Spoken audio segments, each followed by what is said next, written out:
we'll be chanting Brahma Samhita.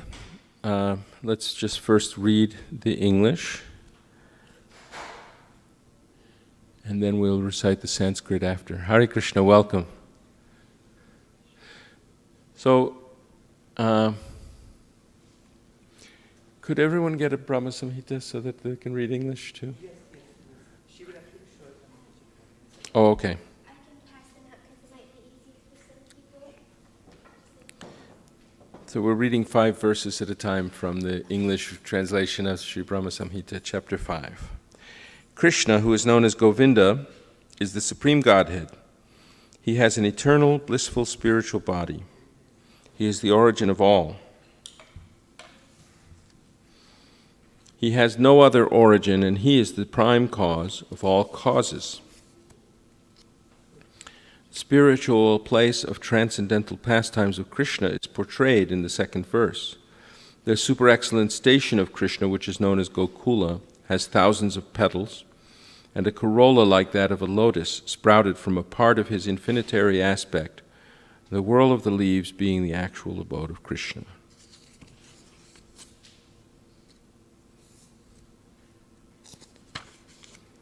The whirl of that transcendental lotus is the realm wherein dwells Krishna. It is a hexagonal figure, the abode of the indwelling, predominated and predominating aspect of the Absolute. Like a diamond, the central supporting figure of self-luminous Krishna stands as the transcendental source of all potencies. Hare Krishna. The holy name, consisting of 18 transcendental letters, is manifested in a hexagonal figure with 6-fold divisions. I am right now on 4. The whirl of that eternal realm, Gokula, is the hexagonal abode of Krishna. Its petals are the abodes of gopis, who are part and parcel of Krishna, to whom they are most lovingly devoted, and are similar in essence. The petals shine beautifully like so many walls. The extended leaves of that lotus are the garden-like Dhamma, that is, spiritual abode of Sri Radhika, the most beloved of Krishna. The surrounding external plane of Gokula is described in this verse. There is a mysterious quadrangular place named Shwetadvipa, surrounding the outskirts of Gokula. Shwetadvipa is divided into 4 parts on all sides. The abode of Vasudeva, Sankarshan, Pradyumna, and Aniruddha are separately located in each of these 4 parts. These 4 divided abodes are enveloped by the 4-fold human requirements, such as piety, wealth, passion, and liberation, as also by the 4 Vedas, namely Rig, Sama, Yajur, and Atharva, which deal with the mantra, and which are the bases of achievements of the 4-fold mundane requirements. 10 tridents are fixed in the 10 directions, including the zenith and nadir. The 8 directions are decorated with the 8 jewels of Mahapadma, Padma, Shankha, Makara, Kachapa, Mukunda, Kunda, and Nila. There are 10 protectors, Dikpalas, of the 10 directions in the form of mantra. The associates of the hues of blue, yellow, red, and white, and the extraordinary potencies bearing the names of Vimala, etc., shine on all sides. Hare Krishna. So 5 verses each. That I read the first 5. So, and please use the microphone. Can you see it on the screen, or do you need books? I can see the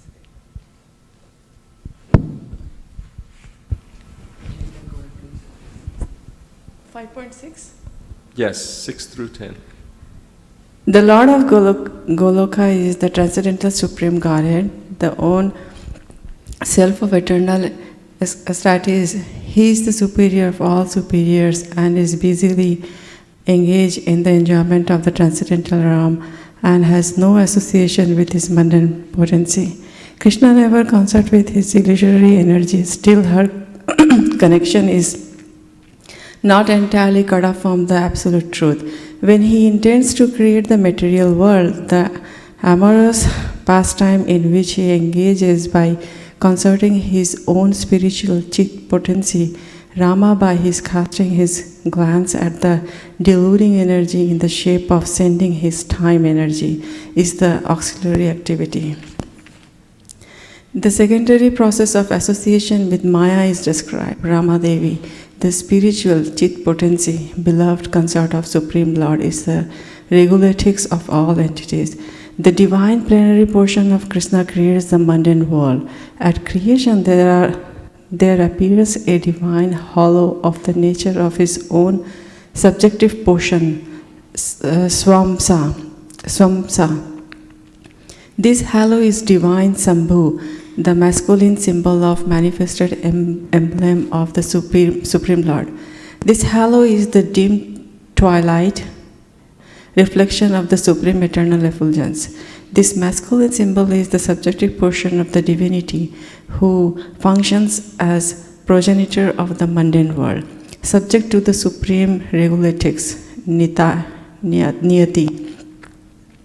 The conceiving potency in regard to mundane creation makes her appearance out of supreme regulatrix. She is Maya, the limited, non-absolute, apara potency, the symbol of mundane feminine productivity.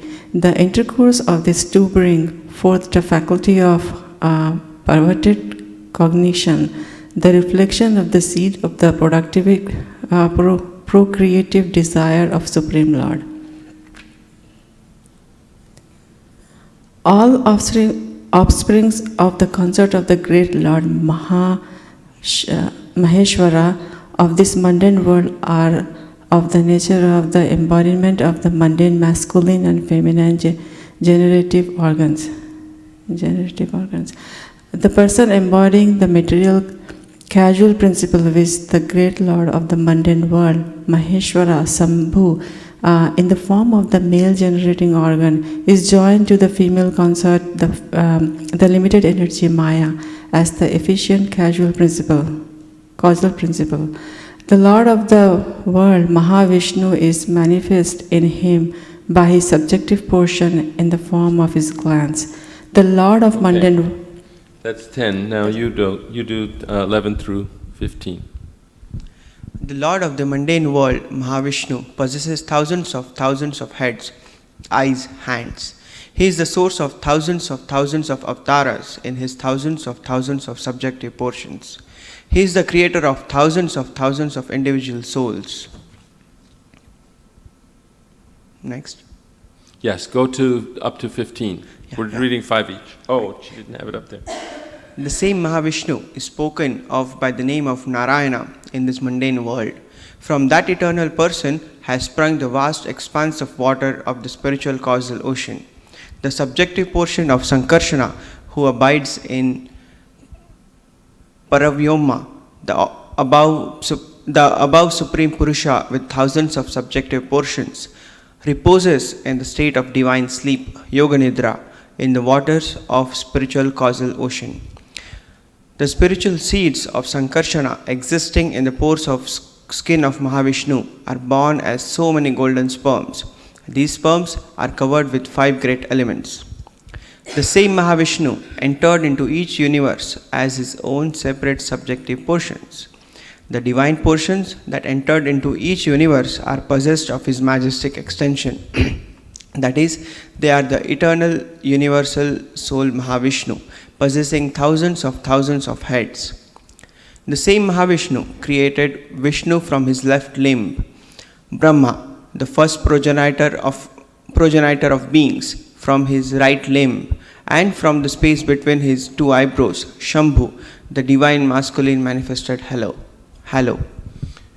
The function of Shambhu in relation to jivas is that this universe, enshrining the mundane egotistic principle, has originated from Shambhu. Thereupon, the same great personal Godhead, assuming the threefold forms of Vishnu, Prajapati, and Shambhu, entering into the mundane universe, plays the pastimes of preservation, creation, and destruction of this world.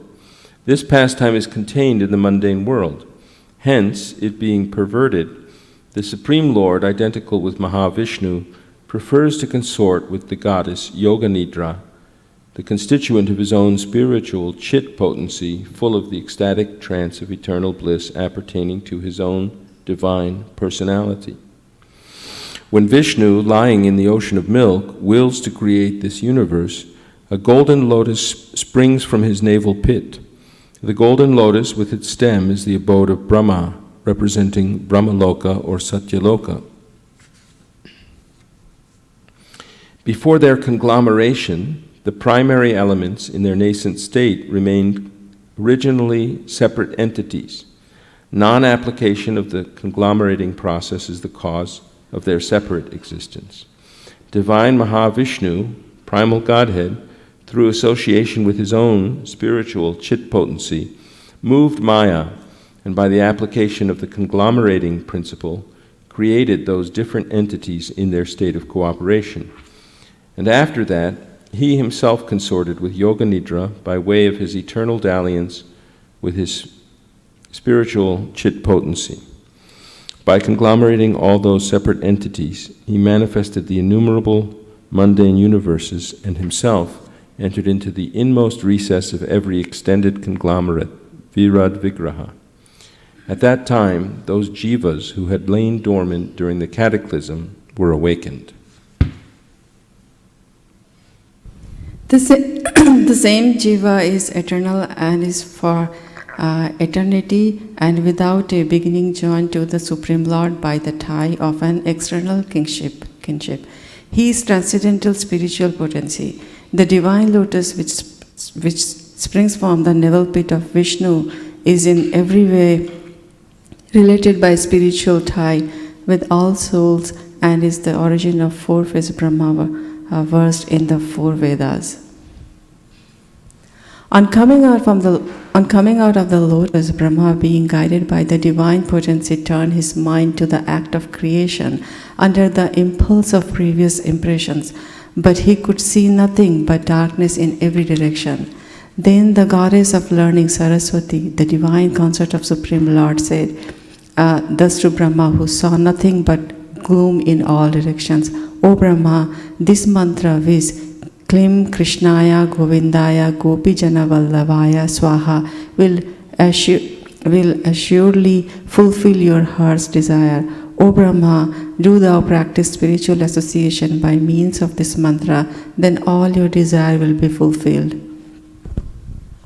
Brahma, being desirous of satisfying Govinda, practiced the cultural acts for Krishna in Goloka, Lord of Shvetadvipa, for a long time. His meditation ran thus: there exists a divine lotus of 1,000 petals, augmented by millions of filaments, in the transcendental land of Goloka. On its whirl, there exists a great divine throne on which is seated Sri Krishna, the form of eternal effulgence of transcendental bliss, playing on his divine flute, resonant with the divine sound, with his lotus mouth.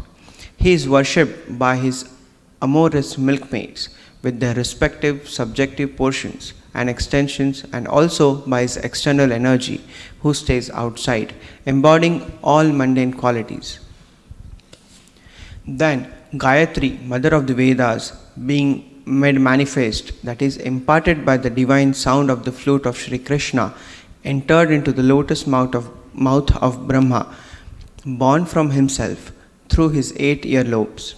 The lotus-born Brahma, having received the Gayatri, sprung from the flute song of Sri Krishna, attained the status of the twice-born, having been initiated by the supreme primal preceptor, Godhead himself. Enlightened by the recollection of that Gayatri, embodying the 3 Vedas, Brahma became acquainted with the expanse of the ocean of truth. Then he worshipped Sri Krishna, the essence of all Vedas, with this hymn: I worship Govinda, the primeval Lord, the first progenitor, who is tending the cows, yielding all desire, in abodes built with spiritual gems, surrounded by millions of purpose trees, always served with great reverence and affection by hundreds of thousands of Lakshmis or Gopis. I worship Govinda, the primeval Lord, who is adept in playing on his flute, with blooming eyes like lotus petals, with head decked with peacock's feather, with a figure of beauty tinged with the hue of blue clouds, and his unique loveliness charming millions of cupids. I worship Govinda, the primeval Lord, round whose neck is swinging a garland of flowers beautified with the moon locket, whose 2 hands are adorned with the flute and jeweled ornaments, who always revels in pastimes of love, whose graceful threefold bending form of Shyama Sundara is eternally manifest. I worship Govinda, the primeval Lord, whose transcendental form is full of bliss, truth, substantiality, and is thus full of the most dazzling splendor. Each of the limbs of that transcendental figure possesses in himself the full-fledged functions of all the organs and eternally sees, maintains, and manifests the infinite universes, both spiritual and mundane. I worship Govinda, the primeval Lord, who is inaccessible to the Vedas, but obtainable by pure, unalloyed devotion of the soul, who is without a second, who is not subject to decay, is without a beginning, whose form is endless, who is the beginning and the eternal Purusha, yet he is a person possessing the beauty of blooming youth. I worship Govinda, the primeval Lord, only the tip of the toe of whose lotus feet is approached by the yogis, who aspire after the transcendental and betake themselves to pranayama by drilling the respiration, or by the jnanis who try to find out the non-differentiated Brahman by the process of elimination of the mundane extending over thousands of millions of years. He is an undifferentiated entity, as there is no distinction between potency and the possessor thereof. In his work of creation of millions of worlds, his potency remains inseparable. All the universes exist in him, and he is present in his fullness in every one of the atoms that are scattered throughout the universe at one and the same time. Such is the primeval Lord, whom I adore. I adore the same Govinda, the primeval Lord, in whose praise men who are imbued with devotion sing the mantra suktas told by the Vedas. By gaining the appropriate beauty, greatness, thrones, convents, and ornaments. I worship Govinda, the primeval Lord, residing in his own realm, Goloka, with Radha, resembling his own spiritual figure, the embodiment of the ecstatic potency poses of the 64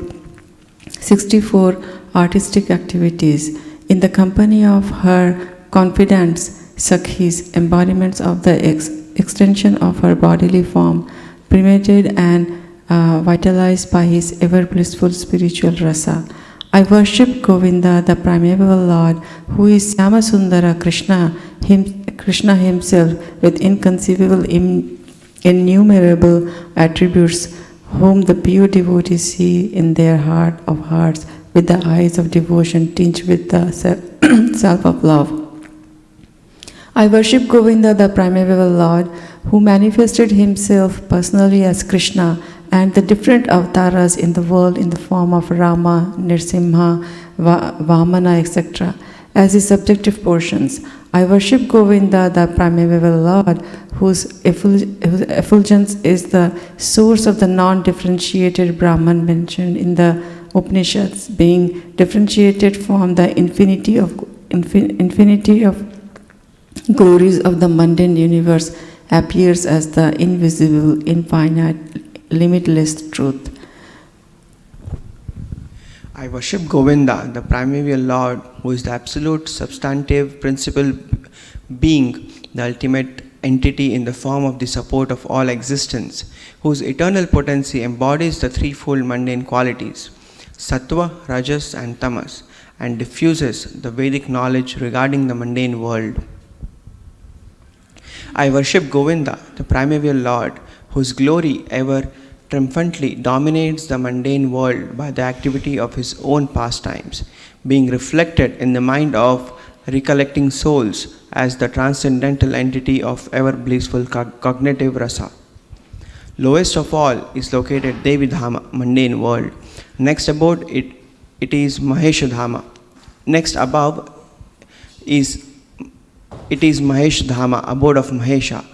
Above Mahesh Dhama is placed Hari Dhama, abode of Hari, and above them all all is located Krishna's own realm named Goloka.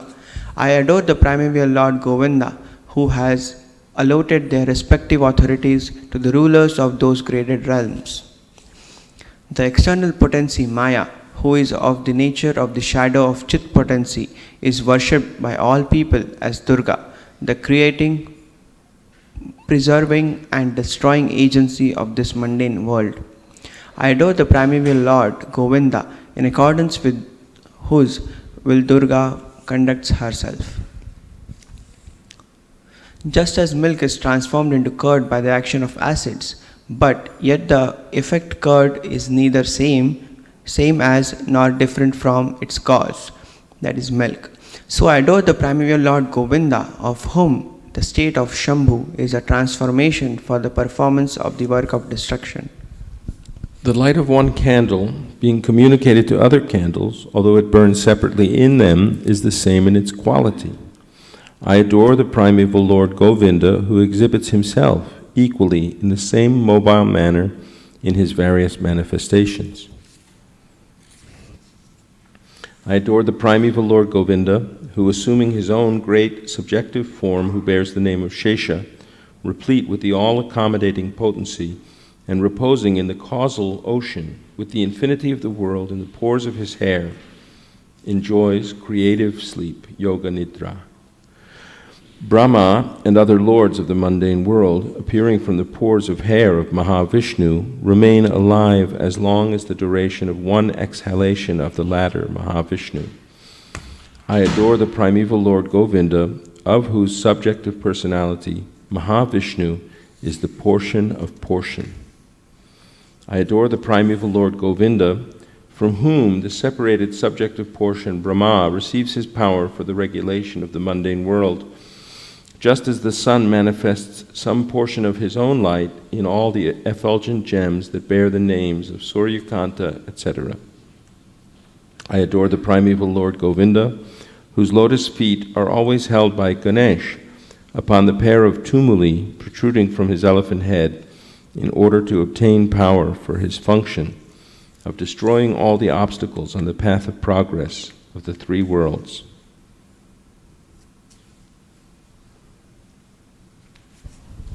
The three worlds are composed of the 9 elements: fire, earth, ether, water, air, direction, time, soul and mind.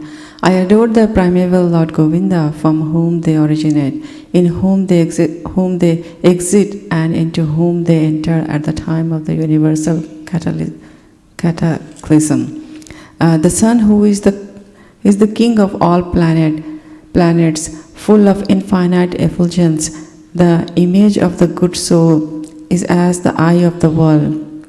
I adore the primeval Lord Govinda, in pursuance of whose order the sun performs his journey, mounting the wheel of time. I adore the primeval Lord Govinda, by whose conferred power are maintained and manifested potencies that are found to exist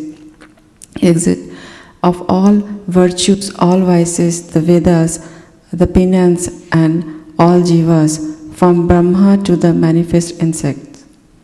I adore the primeval Lord Govinda, who burns up their roots all fruitive activities of those who are imbued with devotion and impartially ordain of each and due enjoyment of the fruits of one's activities. Of all those who walk in the path of work, in accordance with the chain of their previously performed works, no less is the case of the tiny insect that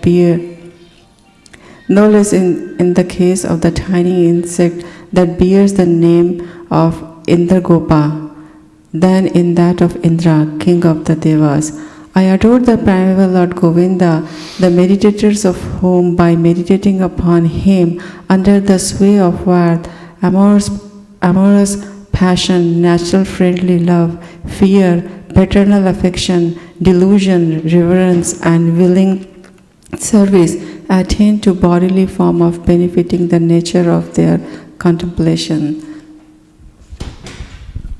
I worship that transcendental seat known as Svetadvipa, where, as loving consorts, the Lakshmis in their unalloyed spiritual essence practice the amorous service of the Supreme Lord Krishna as their only lover, where every tree is a transcendental purpose tree, where the soil is the purpose gem, all water is nectar, every word is a song, every guide is a dance.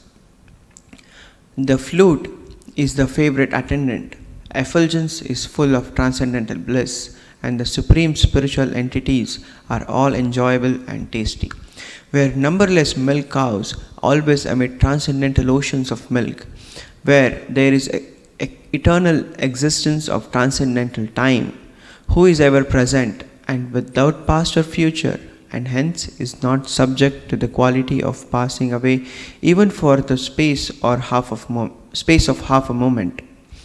That realm is known as Goloka only to a very few self-realized souls in this world. On hearing these hymns containing the essence of the truth, the Supreme Lord Krishna said to Brahma, Brahma, if you experience the inclination to create offspring by being endowed with the real knowledge of the glory of Godhead, listen, my beloved, from me to this science set forth in the following 5 shlokas. When the pure spiritual experience is excited by means of cognition and service, bhakti, super excellent unalloyed devotion characterized by love for Godhead is awakened toward Krishna, the beloved of all souls. The highest devotion is attained by slow degrees by the method of constant endeavor for self-realization with the help of scriptural evidence, theistic conduct, and perseverance in practice. These preliminary practices of devotion, sadhana bhakti, are conducive to the realization of loving devotion. Loving devotion, than whom there is no superior well-being, who goes hand in hand with the attainment of the exclusive state of supreme bliss, and who can lead to myself. Abandoning all meritorious performances, serve me with faith. The realization will correspond to the nature of one's faith. The people of the world act ceaselessly in pursuance of some ideal. By meditating on me by means of those deeds, one will obtain devotion characterized by love in the shape of the supreme service. Listen, O Vidhi, I am the seed, that is, the fundamental principle of this world of animate and inanimate objects. I am Pradhana, the substance of matter. I am Prakriti, material cause. And I am Purusha, efficient cause. This fiery energy that belongs specially to the Brahman that inheres in you has also been conferred by me. It is by bearing this fiery energy that you regulate this phenomenal world of animate and inanimate objects. Hare Krishna. So now we will recite together the Sanskrit to the verses we just read. Is that okay with everybody? It's for the pleasure of their lordships, we'll create this nice transcendental vibration of reciting this beautiful prayer by Lord Brahma. Ishwarat Parama Krishnaha Satchidananda Vigraha Anadiradir Govindaha Sarva Karana Karanam Sahasrapatra Kamalam Gokulakyang Mahatpadam Tat Karnikarang Tad Dhama Tad Anantangsha Sambhavam Karnikarang Mahadyantrang Shatkonang Vajrakilakam Shadanga Shatpadisthanam Prakritya Purushena Cha Premananda Mahananda Rasenavasthitam Hiyat Jyoti Rupena Manuna Kama Bijena Sangatam Tat Kinjalkang Tadangshanang Tatparang Rani Shriyamapi Chaturasrang Tat Paritaha Shweta Dvipakyam Adbhutam Chaturasrang Chaturmurtesh Chaturdhama Chatushkritam Chatubhir Purushartaischa Chaturbhir Hetubhir Vritam Shulayar Dashabhir Anadham Urdvadho Dikpadikshwapi Ashtabhir Nidhibhir Dushtam Ashtibhik Siddhipisthatha Manurupaischa Dashabhir Dikpalaik Paritovritam Shamay Goraischa Raktaischa Shuklaischa Parshadarshaphahi Shobhitang Shaktibhistabhir Adbhutabhik Samantataha Evang Jyotirmayo Devaha Saranandah Parak Paraha Atmaramasya Tasyasti Prakrityana Samagamaha Mayaya Ramamanasya Naviyogasthaya Saha Atmana Ramaya Reme Tyaktakalang Sishrikshaya Niyatiksa Rama Devi Tatpriya Tadvashang Tada Tallingang Bhagavan Shambhur Jyotirupak Sanatanaha Yahayonik Sapara Shaktihi Kamo Bijang Mahadharehe Linga Yonyatmika Jata Ima Maheshwari Prajaha Shaktiman Purushakso Yang Linga Rupi Maheshwaraha Tasminna Virabhulinge Mahavishnur Jagatpatihi Sahasra Shirsha Purushaha Sahasrakshak Sahasrapat Sahasrabahur Vishwatma Sahasrangshak Sahasrasuhu Narayanaksa Bhagavan Apastasmat Sanatanat Avirasit Karanarno Nidhik Sankarshanatmakaha Yoga Nidrangatas Tasmin Sahasrangshak Swayang Mahan Tadroma Bila Jaleshu Bijang Sankarshanasya Cha Aiman Yandani Jatani Mahabhuta Bhrutani Tu Pratyandam Evam Ekangshad Vishati Swayam Sahasramurdha Vishvatma Mahavishnu Sanatanaha Bhamangad Asrijat Vishnung Dakshinangad Prajapatim Jyotirlinga Mayang Shambhum Kurchadeshad Avasrijat Ahankaratmakang Vishwang Tasmadetad Vijayata Atha Tais Tribidhair Vaishair Leelam Udvahatak Kila Yoga Nidra Bhagavati Tasya Shri Rivasangata Sisrikshayang Tato Nabhes Tasya Padmang Paniryaya Tannalam Hema Nalinam Brahmano Lokam Adbhutam Tatvani Purvarudhani Karanani Parasparam Samavaya Payogacha Vibhunani Pritak Pritak Chitchaktya Sajjamanotha Bhagavanadi Purushaha Yojayan Mayaya Devo Yoga Nidrama Kalpayat Yojayatva Tatanyeva Prabhivesha Swayanguham Guhang Pravishte Tasmingstu Jivatma Pratiputyate Sanityo Nitya Sambandha Prakritischa Paraibasa Evang Sarvatma Sambandhang Nabhyang Padmang Harer Abhut Tatra Brahma Bhavad Bhuyas Chaturvedi Chaturmukhaha Sanjato Bhagavat Shaktya Tatkalang Kilachoditaha Sisrikshayang Mating Chakre Purva Sanskara Sanskritaha Tadarsha Kevalang Dvantam Nanyat Kim Api Sarvataha Uvacha Puratas Tasmai Tasya Divya Saraswati Kama Krishnaya Govinda He Gopi Jana Ityapi Vallabhaya Priya Vahner Mantrang Te Dasyati Priyam Tapastvang Tapa Etena Tapa Siddhir Bhavishyati Atate Pesa Suchirang Prinan Govindam Avyayam Shvetadvipa Pating Krishnang Golokasthang Parat Param Prakritya Guna Rupinya Paryupasitam Sahasradala Sampanne Koti Kinjalka Bringhite Bhumis Chintamanis Tatra Karnikare Mahasane Samasinang Chidanandang Jyoti Rupang Sanatanam Shabda Brahma Mayang Venum Vadayantam Mukhambuje Vilasani Ganavritang Svaiksvairang Shairabhishtutam Ata Venu Ninadasya Traya Murti Mayi Gatihi Spuranti Prabhiveshashu Mukhabjani Swayam Bhuvaha Gayatring Tasmad Adhikatya Surojajaha Sanskritaschari Kununa Dvijatam Agamattataha Traya Prabudho Tabidhir Vigyata Tattvasagaraha Tushtava Veda Sarena Stotrena Ninakeshavam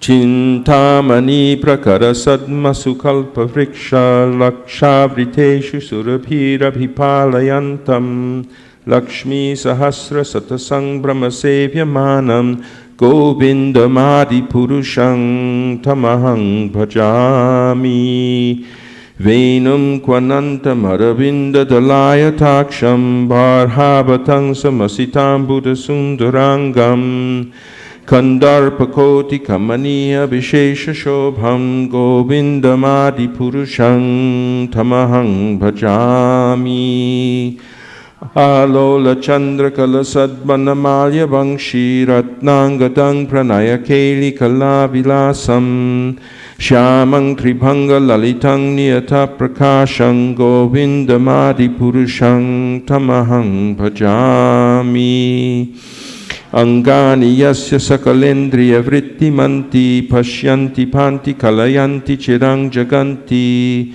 Ananda Chinmaya Sad Ujjvala Vigrahasya Govindamadi Purushang Tamahang Bhajami Advaitam Achyutam Anadim Anantarupam Adyang Purana Purushang Navayovanang Cha Vedeshu Durlabham Atma Bhaktao Govindamadi Purushang Tamahang Bhajami Pantaistu Koti Shatavatsara Sampragamyo Vayoratapi Manaso Munipungavaanam Sopyasti Yat Prapadasimnya Vichintya Tatve Govindamadi Purushang Tamahang Bhajami Eko Pyasaura Chayatung Jagadanda Koting Yat Shaktirasti Jagadanda Chayayadantaha Andantarastha Paramanu Chayantarastham Govindamadi Purushang Tamahang Bhajami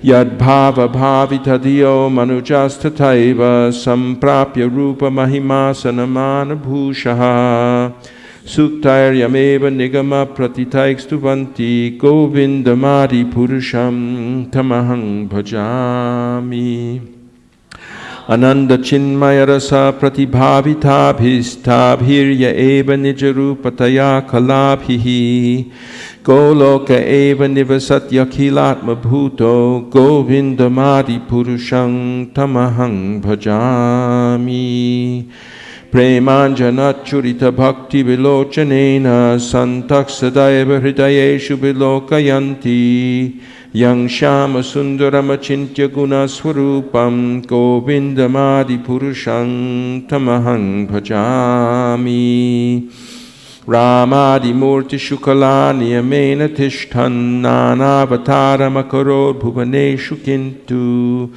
Krishna Swayang Samabhavat Paramak Pumanyo Govindamadi Purushang Tamahang Bhajami Yasya Prabha Prabhavato Jagadanda Koti Kotishvashesha Vasudhadi Vibhuti Bhinnam Tad Brahma Nishkalamanantamashesha Bhutam Govindamadi Purushang Tamahang Bhajami Maya Hiyasya Jagadanda Shatani Sute Traigunya Tad Vishaya Veda Vitayamana Sattva-valambi parasattvaṃ vishuddha sattvaṃ Govindamadi Purushang Tamahang Bhajami Ananda Chinmaya Rasatmataya Manaksu Yak Praninang Pratiphalan Smaratam Upetya Lilayatena Bhuvanani Jayatya Jasram Govindamadi Purushang Tamahang Bhajami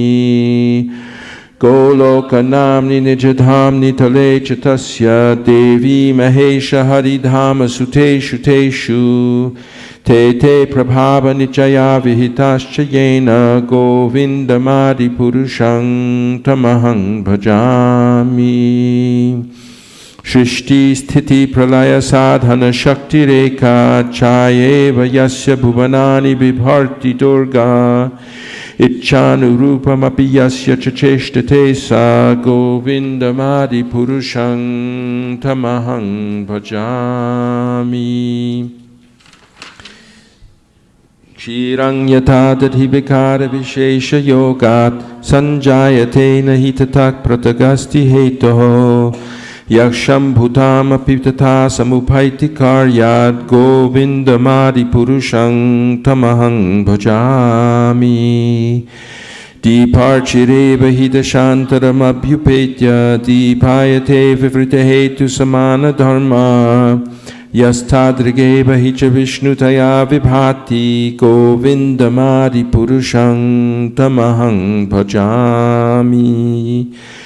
Yakaranarna bhajale bhajati sma yoga nidramananta jagadandar saroma kupaha Adhara Shaktim Abalamya Parang Swamurtim Govindamadi Purushang Tamahang Bhajami Yasyaika Nishvasita Kalamathabalambya Jivanti Loma Vilaja Jagadandanatha Vishnur Mahansa Iha Yasya Kala Vishesho Govindamadi Purushang Tamahang Bhajami Basvanyatashva sakaleshu nijeshu teja sviyankiyat prakatayat yapatad vadatra Brahma yesha jagadanda vidhana karta govindamadi purushang tamahang bhajami Yat pada pallava yugang vinudha kumbha dvandve pranama samaye sakanadhiraja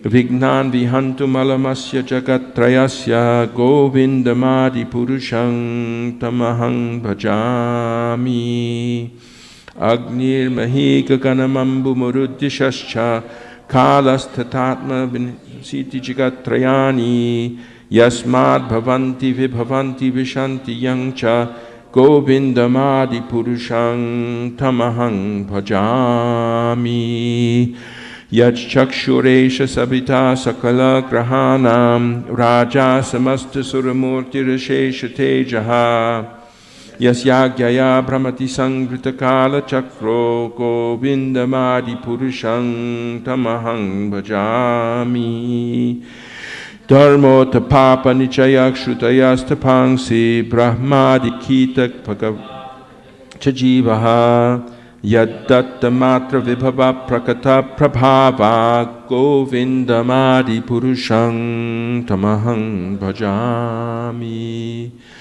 Yastvindra gopa matavendra maho swakarma bandhanurupa palabhajanam atanoti Karmani nirdahati kintu cha bhakti bhajang govindamadi purushang Yang krodha kama sahaja pranayati piti vatsalya moha guru gaurava sevya bhavahi Sanchintya tasya sadrishing tanam apurete govindam adi purushang tamahang bhajami Govindam adi purushang tamahang bhajami Shriya Kantaha Kantaha Parama Purusha Kalpataravo Druma Bhumi Shintamani Ganamayi Toyamamritam Katha Ganam Natyam Gamanam Api Vangshi Priyasaki Chidanandang Jyotik Paramapi Tadasvadyam Api Cha Sayatra Kshirabdhik Sravati Surabhibhyascha Sumahan Nimeshardhakyo va brajati nahi yatrapi samayaha Bhaje shveta dvipang tamaham iha golokam itiyam Vidantaste santakshiti viralachara katipaye Ato vacha mahavishnur bhagavantang prajapatim Brahman mahatva vijnane prajasarge chachenmatihi Pancha shlokim imang vidyam vatsatattang nibodhame Prabhudhe jnana bhaktibhyam atmanyananda chinmayi Udeti anuttama bhaktir bhagavat prema lakshana Pramanais tat sadacharais tad abhyasar nirantaram Bodhayan atmanatmanam bhaktim apyutamang labhet Yasyak shriyang karang nasti yayane vritamapnuyat Ya sadhayati mameva bhakting tameva sadhayet Dharmananyan parityajya mamekang bhaja vishvasan Yadrishi yadrishi shraddha siddhir bhavati tadrishi kurvan nirantarang karma lokoyam anuvartate tenaeva karmana dhyayan mang parang bhaktimicchati aham hi vishvasya characharasya bijang pradhanang prakritik pumangscha maya hitang teja idang bhivarshi vidhehi tvamato jaganti Ishwarak Parama Krishna Satchidananda Vigraha Anadiradir Govindak Sarva Karana Karanam Iti Sri Brahma Samhita Sampurnam Hari Om Jai Shri Shri Radha Madan Mohan. So, does anyone have any discussion, any verse that they heard or anything they wanted to talk about the Brahma Samhita, or should we sing now? Do you feel like it's a good time to sing bhajan? Sort of, and then we'll get back to Brahma Samhita after. We have to stop class this morning at 9:30 to have Guru Puja, a little earlier than usual because there'll be a meeting afterwards, a board meeting, temple board meeting afterwards.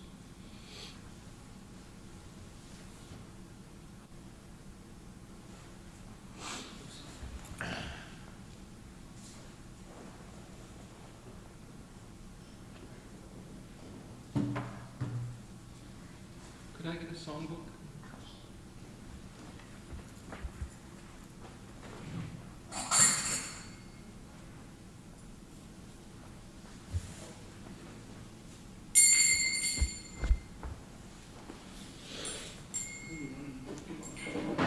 What's that? She's getting me a book. Not that I can read it. I'm really going blind, so I'll do the best I can. I should just memorize these songs because I've been singing them for 40 years. I'll just hold the book up here, or I'll do my best to try. It's going to be awkward.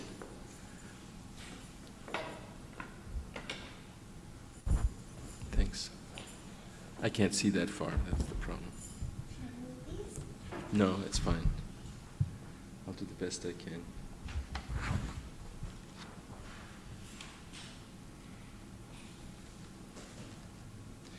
Page, 38, Arunodaya Kirtan.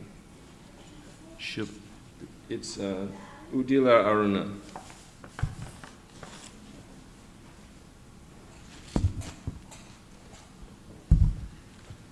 In case I need to look. Here, let me memorize it now.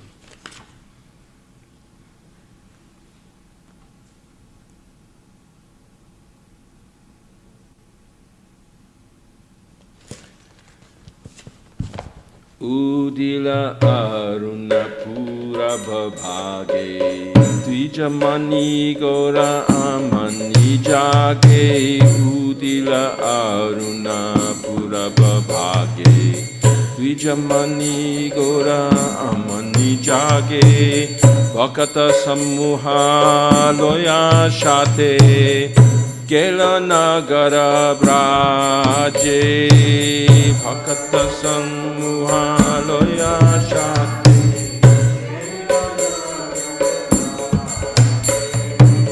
Tatai Tatai Bhajaloko Khana Khana Tahe Chanchararo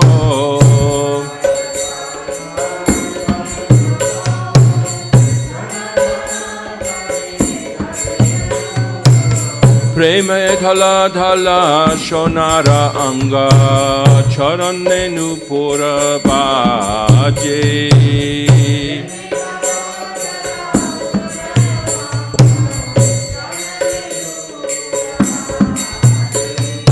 Mukunda Madhava Jadava Hari Bolena Bolore Vadana Bhori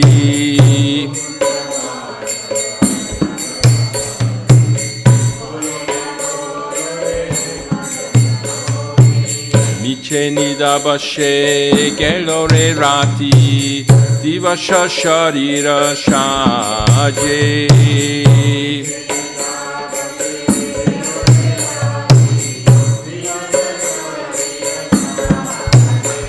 E mona durlabha manava deho paya ki koro bhavana ke ho.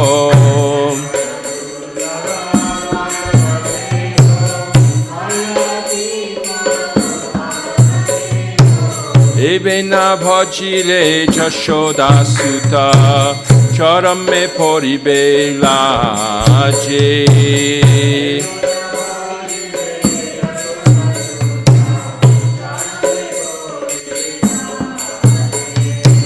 Jivana udita tapana hoile ashta Dina gelo boli hoi bebyashta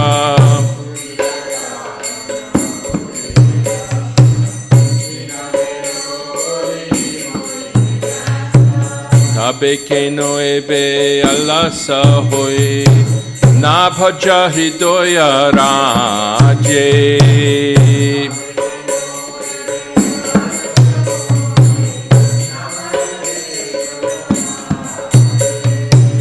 Jivana anitya jana hasha tahi nana vidha vipada bhar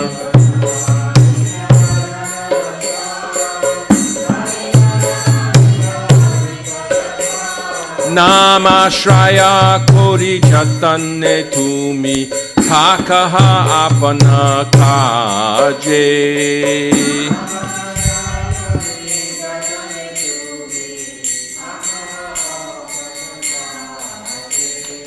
Jivera kalyana shadhana kam Jagate ashiye madhura nam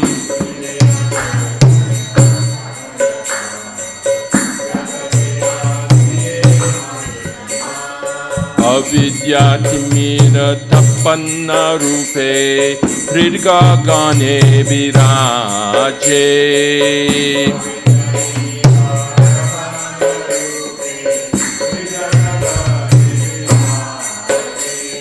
Krishna nam shudha koriapan Judao bhakati vinoda pran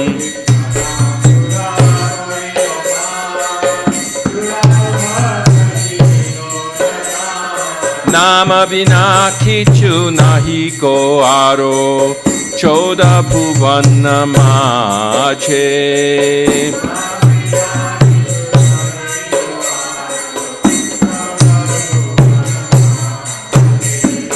Hare Krishna, Krishna Krishna, Hare Hare, Hare Rama, Rama Rama, Hare Hare.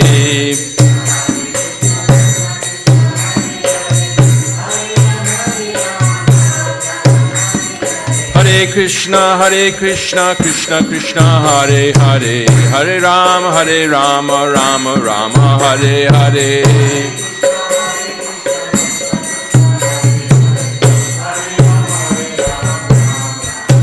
Hare Krishna,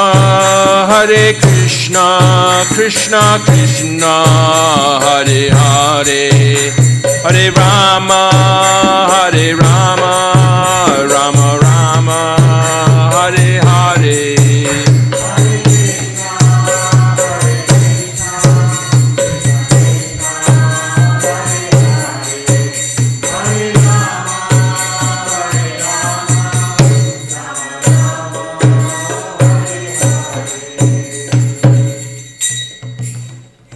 Haribo. So back to Brahma Samhita. Was there any verse or anything that stuck out when we were reading it or when we were reciting it, or anything about the Brahma Samhita that anyone wants to talk about this morning?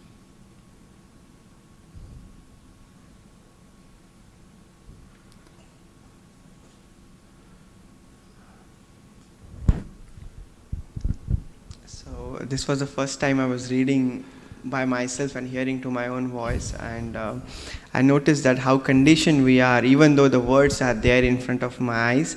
Certain words, like I was really reading it different. So that shows like how conditioned I am to what I am rather than being what I should be. as Yeah, it per also nature. shows it's a good practice to read out loud to ourselves, right? Right. We've been hearing from Keshav Bharati Swami, he's on the program of reading out loud. Wherever he is, he reads out loud 41 pages of Srila Prabhupada's Srimad Bhagavatam and commentary, 41 pages a day at least. And people join him and listen to him reading, but for himself, he's reading and you pay attention when you read it yourself, more than just when you just listen to somebody else read it. In the Bhagavatam, there's these discussions, and people greet each other, and they offer obeisances, they offer prayers to each other, and then they ask questions and get answers, and there's an attentiveness. It's also one of the offenses to the holy name, to be inattentive while chanting. It's not one of the 10, but it's the mother of all 10 of them, that if we're inattentive, then we won't really get, we won't be chanting purely. We won't be chanting with love if we chant inattentively. So yeah, reading out. So, are you a member of a Chad group? Yes. You are. So in the Chad group, you recite yourself sometimes, right? You all recite together, and then somebody recites one or something like that. How do you? When I was in a Chad group before, we would alternate English and Sanskrit, one chapter of Bhagavad Gita, and then after we were finished, somebody would read a purport for one of the verses and discuss it a little bit. Do you do that? You haven't been doing that, huh? I just follow which words they are doing from the Siraj. Microphone. Please use microphone. I just keep an eye on their website, which chapter they are going through, and if time permits, I join the call. Otherwise, I do it myself at any time of the day. Do you find that by reciting the Bhagavad Gita chapter yourself, you pay more attention to it and get more out of it? Yes, definitely. Like when Maharaj and when in speaker tells about, he cites that verse, it immediately clicks. Okay, you have read it, and it goes pretty, because it was loud. It has a better impression.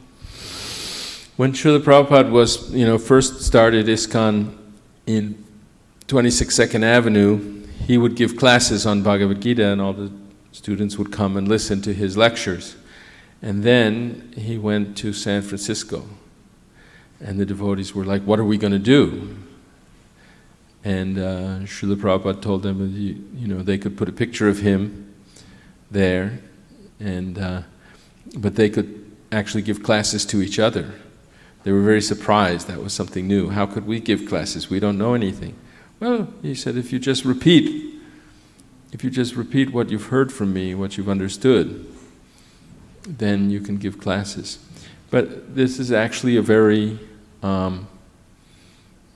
effective process. You have to remember, you have to hear, and you have to remember what you've heard so that you can repeat what you've heard. And you have to assimilate it so that you can repeat it in context before different audiences and make it, understandable, interesting, palatable, inspiring to others and stuff by making it, real. So that process of giving classes is recommended for us. We should each, I know Vaishesika at one time when we were back on Bascom, he made everybody give a 5-minute class, or not just one time, I think more than once.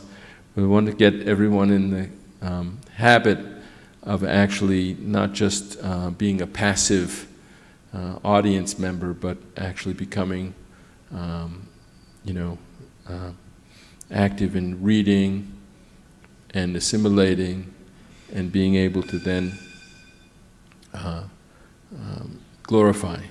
Right? Satatang kirtayanto mam yatantascha dridhavrataha namashantaschamang bhaktya nitya yukta upasate. This is what the Mahatmas, the pure devotees, are doing.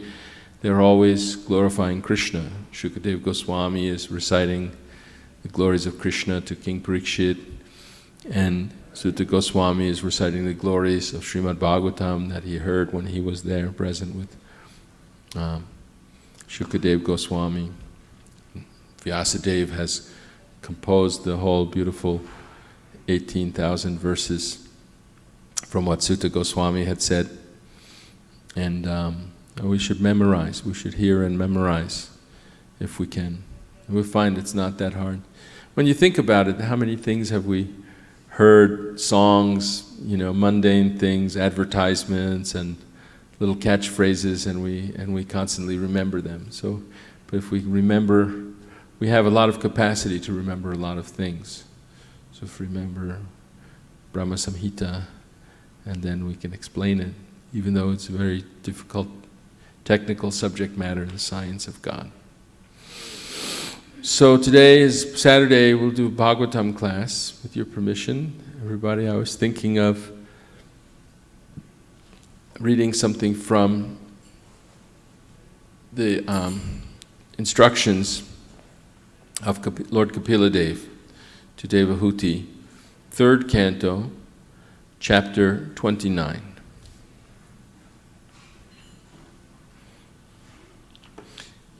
In chapter 25, he has already said that famous verse, Satang prasangan mama virya sangvido bhavanti hridkarna rasayana kataha taj joshanara ashwa pavarga vartmani shraddha ratir bhaktir anukramisiti, right?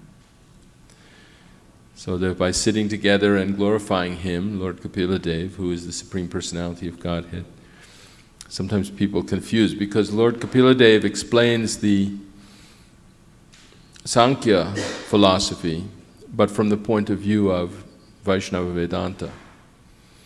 Some people confuse him with another Kapila, who was a sage who explained a different kind of Sankhya, an atheistic kind of Sankhya, much later.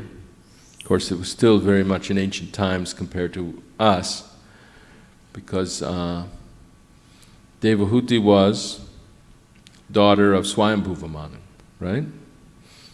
Swayambhuva Manu, that's described in the 3rd canto also. Swayambhuva Manu, he gave his daughter to Kardama Muni, who was meditating, and then she had 9 daughters, I think, and then Lord Kapila Dev, 8 or 9 daughters, I don't remember. So that was in the first Manvantar. In every day of Brahma, there's 14 Manus. So and there's 1,000 of the cycles of 4 ages, right? Kalpa is a cycle of 4: Satya Yuga, Dwapara Yuga, Treta Yuga, Kali Yuga. So that means there's around 72 of those cycles in one Manu. We're currently in the Vaivasvata Manu, which is the 7th. So we're sort of in the middle of the day, of this day of Brahma. And it's just one day in his life. Think about the days in our lives. One day in our life, there's been so many days. He has 360 days in his year and 100 of such years. So, but in the beginning of the day, it's the first Manu, Swayambhuva Manu, and Lord Kapila was the grandson of Swayambhuva Manu, who spoke this philosophy long, long ago. So I thought we would read from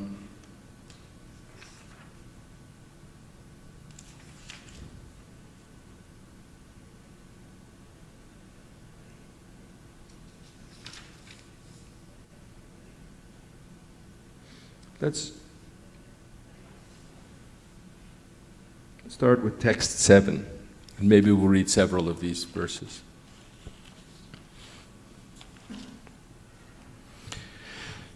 Shri Bhagavan Uvacha Bhakti Yogo Bahuvidho Margair Bhamini Bhavyate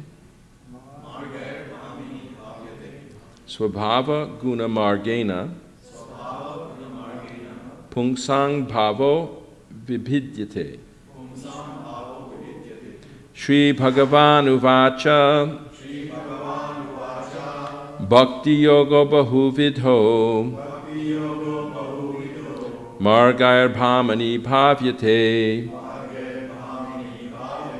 Swabhava Guna Margena Pungsang Bhava Vidpidyate. Bolo. Bhakti Yoga Bahuvidho Margair Bhamani Bhavyate Swabhava Guna Margena Pungsang Bhava Vibhidyate. Bhakti Yoga Bahuvidho Marge Bhamani Bhavyate Swabhava Guna Margena Pungsang Bhava Vibhidyate.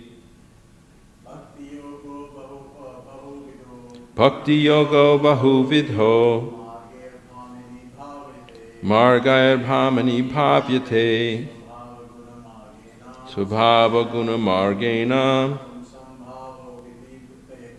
Pungsang Bhava Vibhidyate. Bhakti Yoga Bahuvidho Margair Bhamani Bhavyate Swabhava Guna Margena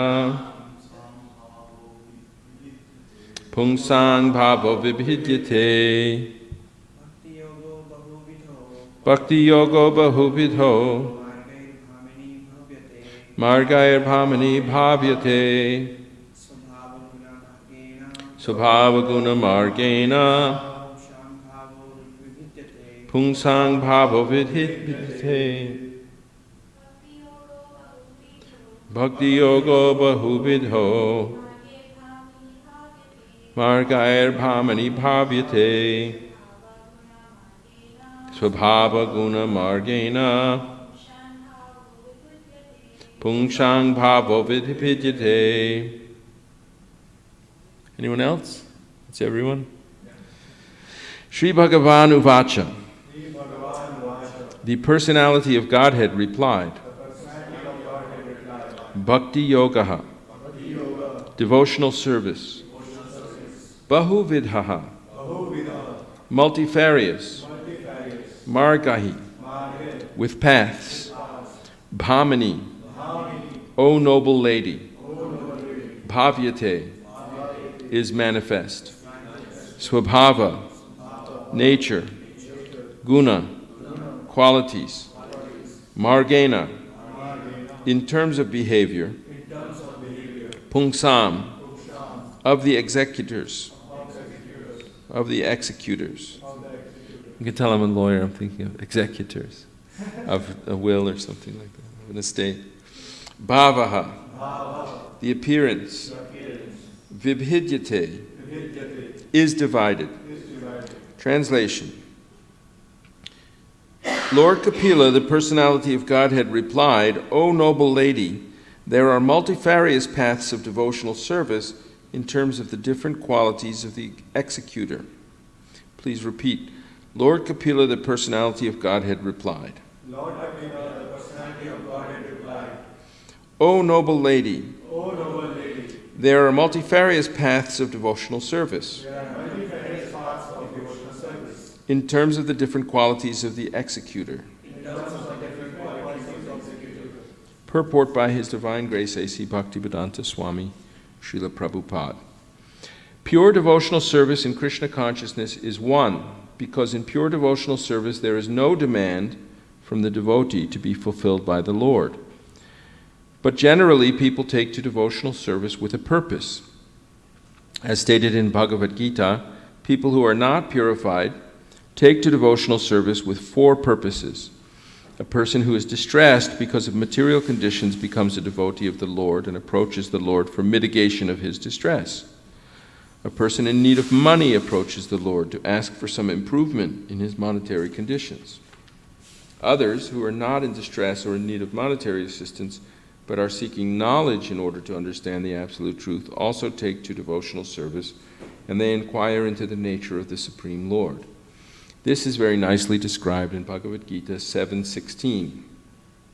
Actually, the path of devotional service is one without a second, but according to the devotee's condition, devotional service appears in multifarious varieties, as will be nicely explained in the following verses. So, pure devotional service, wow, the sun is very bright. I don't know if there's anything we can do about that. It's all right. I'll have to tolerate. Titikshava Karunaka, also Lord Kapila Deva. Pure devotional service is described as a haitukiya pratihata, right? In the first chapter, the first canto, second chapter, it says Vasudeve Bhagavati Janayatyashuvairagyang Gyanang Chayara Haitukam Suvai Pungsang Paro Dharmo Ito Bhaktirat Hokshajaya Haitukya Pratihata Yayatma Suprasidati. So, pure devotional service should be a haituki and a pratihata. That is, it's actually that's the actual condition of the consciousness of the soul, really. The actual soul, in its natural constitutional position, Srila Prabhupada calls it, is a pure devotee of Krishna, is constantly thinking of Him, bowing down to Him, glorifying Him, hearing about Him, serving Him in various ways. And it can't be stopped, it can't be checked. But in the conditioned state, we're identifying with our material bodies and minds.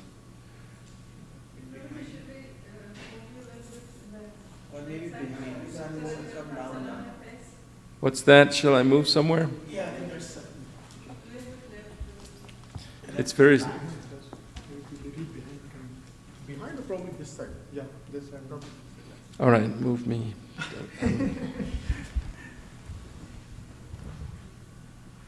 Yes. This is better, yeah. Yeah. This is better.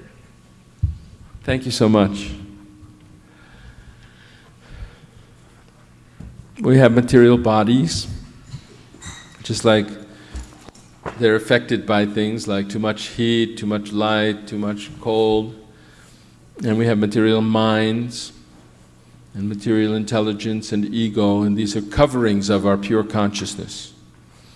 And it's not us, but we're identifying with them, and they are made of apara prakriti. This is all described by Krishna in Bhagavad Gita, that apara prakriti, or material nature, works in three different ways: for creation, for destruction, and for maintenance. And these three different modes of nature also bind us to material nature in three different ways. This is described in the 14th chapter of Bhagavad Gita. Krishna explains how the mode of goodness binds the conditioned soul by a sense of superior happiness and knowledge. The mode of passion binds one through work to achieve different ends, and the mode of ignorance binds through madness and intoxication and inertia. So, but devotional service is pure, but in this world, devotional service by beginners who aren't really advanced may be affected by the qualities of their of the position that we are in because of our own material conditioning. So that's going to be described by Lord Kapila Deva. How many of you have already read this portion of the Srimad Bhagavatam? Nobody's familiar with it? You may have read it, but you don't remember, right? Okay, text number 8. Abhisandhaya yohingsam dambhang matsaryamevava sangrambhi binadrig bhavang mayi koryat satamasaha. Devotional service executed by a person who is envious, proud, violent, and angry, and who is a separatist, is considered to be in the mode of darkness. Purport.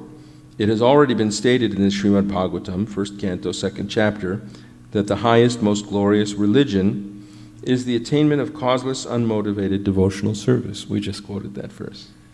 In pure devotional service, the only motive should be to please the Supreme Personality of Godhead. That is not actually a motive. That is the pure condition of the living entity. In the conditioned stage, when one engages in devotional service, he should follow the instruction of the bona fide spiritual master in full surrender. The spiritual master is the manifested representation of the Supreme Lord because he receives and presents the instructions of the Lord as they are by disciplic succession. It is described in Bhagavad Gita that the teachings therein should be received by disciplic succession. Otherwise, there is adulteration. To act under the direction of a bona fide spiritual master with a motive to satisfy the Supreme Personality of Godhead is pure devotional service. But if one has a motive for personal sense gratification, his devotional service is manifested differently. Such a man may be violent, proud, envious, and angry, and his interests are separate from the Lord's.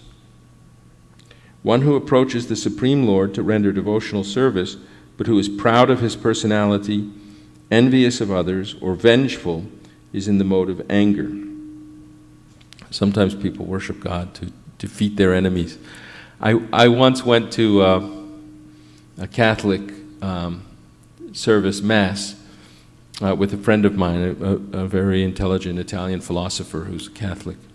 And he took me to the, in Washington, D.C., I think it's called the Shrine of the Immaculate Conception. It's a cathedral there.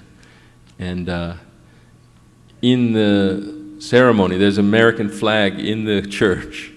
And as part of the ceremony, they ask the Lord to defeat the enemies of the United States. And I thought it was a little strange. But it's not pure devotional service to the demigods. They pray to the Lord to help them defeat the demons, But their devotional service is not pure. The Brijbasis, their only interest is to please Krishna.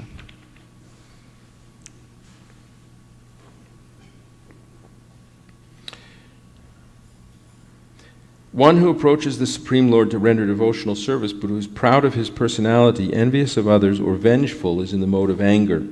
He thinks that he is the best devotee. Devotional service executed in this way is not pure.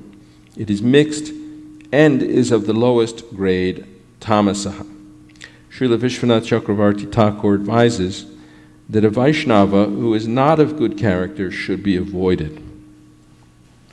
A Vaishnava is one who has taken the Supreme Personality of Godhead as the ultimate goal of life. But if one is not pure and still has motives, then he is not a Vaishnava of the first order of good character. One may offer his respects to such a Vaishnava because he has accepted the Supreme Lord as the ultimate goal of life. But one should not keep company with a Vaishnava who is in the mode of ignorance. Comments, reactions before I go to the next verse? Anyone? Or questions? Mukharabind. I don't think it's working here. Hare Krishna. Thank you very much for the wonderful section of the Bhagavatam and whole recitation of Brahma Samhita. In this, that particularly Prabhupada mentioned that the motives. Sometime, actually just this Thursday we had some discussion in our company. We meet few devotees and then we had discussion about how in which and is pleasing the Supreme Lords is not a personal motive. Prabhupada says in the purport that is actually because that is our natural position. That is because when we tell people, okay, you worship Krishna because you want to come out of the cycle of birth and death and you want to serve him, then they tell that, okay, no, that is also a motive. That is, how can you tell that is not a motive? But here Prabhupada says that is not motive because that is our constitutional position. That is what we are meant to do for. That's true, but we'll be reading later on that in the mode of goodness one may worship the Supreme Lord to become pure, to become free from sinful activities, to do one's duty and satisfy one's obligations. Those are also materially motivated, and we read, like, for example, in Shikshashtakam, Lord Chaitanya plays, Mama Janmanishware Bhavatad Bhakti Rahoitakita. He's not even praying for liberation, he's saying, birth after birth, just give me your service. So, or like Lord Shiva told, when Chitraketu, Narayana Parak Sarve, Nakutashana Bhibyati, Swarga Pavargasa, Narakeshu, Apitulyata Darshanam. The one who's actually situated in pure consciousness is willing to accept whatever condition, whether liberated or if one has to accept a material body, as long as one can engage in devotional service, it can't be stopped just because you've gotten a body of a demon, like Chitraketu was cursed to get a body of a demon, and then he became, Vritrasura, right? Vritrasura is famous in the Vedas. King Indra killed Vritrasura, this giant serpentine demon or whatever. But actually in Srimad Bhagavatam it's explained that Vritrasura was actually a pure devotee and he had been summoned there, but due to being cursed by Bhavani, he had to take birth to be killed by King Indra, and was actually preaching to King Indra, who was a mixed devotee. Go on, do it, you have to kill me. He's preaching to him. So anyway, yeah, but that's a good point that some people, they look at God as their order supplier. After all, we're dependent on God. Everything good that we can get comes from God, and we want good things. So if they approach Krishna for those things, then they're pious, Krishna says in Bhagavad Gita, and they surrender to Him.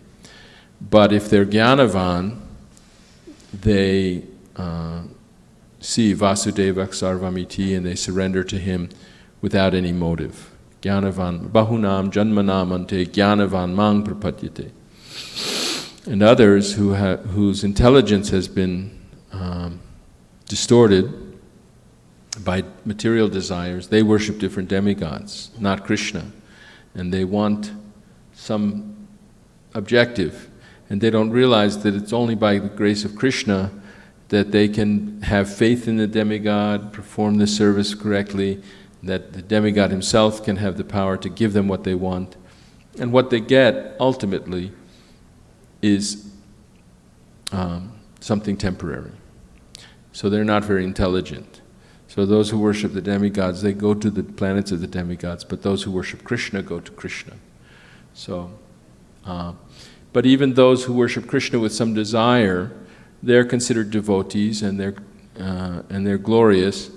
But if they have these qualities because of their still, it takes time, it's a gradual process. As we read in the Brahma Samhita this morning, that pure devotion is developed by slow degrees through scripture, theistic conduct and perseverance in practice and scriptural, scriptural evidence?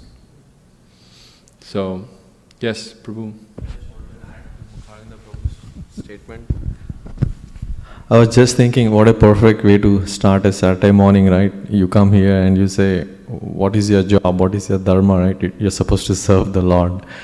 So in that way, if you think about it, right, we are always in service mode. I mean, if you are at work, you're serving your boss. If you're at home, right, either you're serving your wife or kids or somebody, right? So, but if you're serving the Lord, then we are in the right path, and it gives you some kind of comfort zone that you have at least a plan to reach back to Godhead. And yeah, in one or two lines of that purport, actually, I think Prabhupada is almost saying that, hey, this is your job, this is your duty. So that kind of emphasis is really nice for devotees. In one of the verses in Bhagavad Gita, in one of the purports, I think it's the purport to Yoginam api sarvesham, 647. Maybe it's a different purport. But Srila Prabhupada says that the word bhaj means it's an active root word, and you have to actually serve Krishna. And he said that to worship or adore someone, you can do that to any Ishvara, to your boss or to your parents or something like that. But to worship Krishna can't be avoided, because it's the very intrinsic nature of the soul is to be a devotee of Krishna. So it can't be avoided. It's an obligation. And faith, I believe it's the purport to verse 9.3, Ashradadhana Purusha Dharmasyasya Parantapa. Srila Prabhupada explains that the development of devotional service is really a gradual development of faith, from Shraddha to Prema.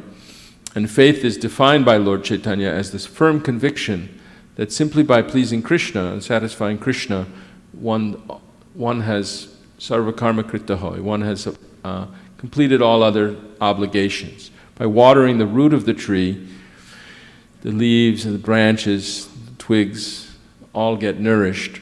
Or by giving food to the stomach, one gives nourishment to the whole body. And therefore, if we really want to satisfy all the sages, demigods, ancestors, family members, country, humanity, and all these things, many people are motivated. We want to do something good, right? The idealistic students in college, they want to help the world to be a better place, leave the world a better place than they had it.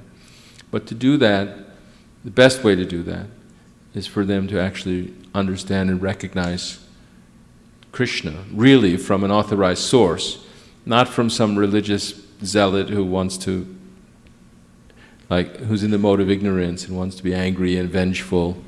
I mean, we've heard people in the name of religion do things like, start wars and to even blow up places, innocent people while they're eating or something like that on a bus. And, God is great, bam, and then you kill people. What kind of devotional service is that? So it's nice that they recognize God, but they're not recognizing Him in a very clear and pure way. And we should avoid that kind of devotee. So let's read on about those in passion and goodness, and then pure devotional service.